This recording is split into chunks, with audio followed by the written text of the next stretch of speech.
ಊಟ ಅನ್ನ ಉಣ್ಣೋದಲ್ಲ, ಬರೇ ರೊಟ್ಟಿ ಅಲ್ಲ ಚಪಾತಿ ಎರಡು. ಸಂಜೆಗಿಲ್ಲ. ಹಾಲು ತಗೋತಿರಲಿಲ್ಲ? ಹಾಲು ತಗೊಂಡಿರ್ತಾನೆ. ಸಂಜೆ ನಾನು ಒಂದು ಬಾಳೆಹಣ್ಣು ರಾತ್ರಿ. ಮತ್ತೆ ಅದು ಹಾಲು ಕಾಸು ಯಾರು ಕೊಡ್ತಾರ? ಮುಂಜಾನೆ ಒಬ್ರು ಕಸ ಹೊಡ್ಯಾಕ್ ಬರ್ತಾರ.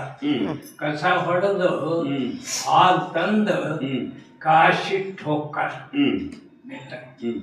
ಸಂಜೆನಾಗ ಹಾಕೋತೇನೆ. ಸಂಜೆನಾಗ ಅವ ಹಾಲು ಕೊಡ್ತೀರಿ? ಇದು ಅದ ಬಿಸಿ ಬಿಸಿ ಮಾಡಂಗಿಲ್ಲ? ಬಿಸಿ ಮಾಡ್ತೇವೆ. ನೀವು ಮಾಡ್ತೀರಿ? ಅದನ್ನ ಹೇಳ್ಯಾರ. ಇದನ್ನ ಪೂರ್ಣ ಅರಕಳಿ ಮಾಡಬೇಡ, ಇದು ಪಟ್ಟ ಅಂದ್ರೆ ಆರ್ಲಿಂಗ ಅಂತೇಳಿ ಎಲ್ಲ ಹೇಳಿದ್ರು.